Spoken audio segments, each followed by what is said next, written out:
Romans chapter 3. What advantage then has the Jew, or what is the profit of circumcision? Too much in every way. Chiefly because to them were committed the oracles of God. 3. For what if some did not believe? Will their unbelief make the faithfulness of God without effect? 4. Certainly not. Indeed, let God be true, but every man a liar. As it is written, that you may be justified in your words and may overcome when you are judged. 5. But if our unrighteousness demonstrates the righteousness of God, what shall we say? Is God unjust who inflicts wrath? I speak as a man. 6.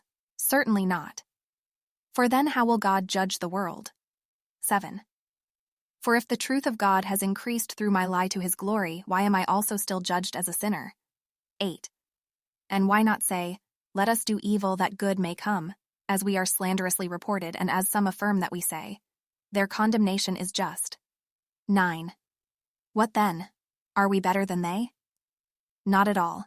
For we have previously charged both Jews and Greeks that they are all under sin. 10.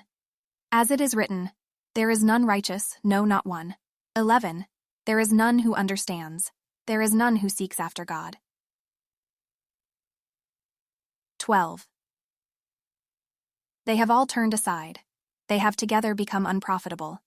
There is none who does good, no, not one. 13. Their throat is an open tomb. With their tongues they have practiced deceit. The poison of asps is under their lips. 14. Whose mouth is full of cursing and bitterness. 15. Their feet are swift to shed blood. 16. Destruction and misery are in their ways. 17. And the way of peace they have not known. 18. There is no fear of God before their eyes. 19. Now we know that whatever the law says, it says to those who are under the law, that every mouth may be stopped, and all the world may become guilty before God. 20. Therefore by the deeds of the law no flesh will be justified in his sight, for by the law is the knowledge of sin. 21. But now the righteousness of God apart from the law is revealed, being witnessed by the law and the prophets. 22. Even the righteousness of God, through faith in Jesus Christ, to all and on all who believe. For there is no difference. 23. For all have sinned and fall short of the glory of God. 24. Being justified freely by his grace through the redemption that is in Christ Jesus. 25. Whom God set forth as a propitiation by his blood, through faith, to demonstrate his righteousness, because in his forbearance God had passed over the sins that were previously committed. 26. To demonstrate at the present time his righteousness, that he might be just and the justifier of the one who has faith in Jesus. 27. Where is boasting then? It is excluded. By what law?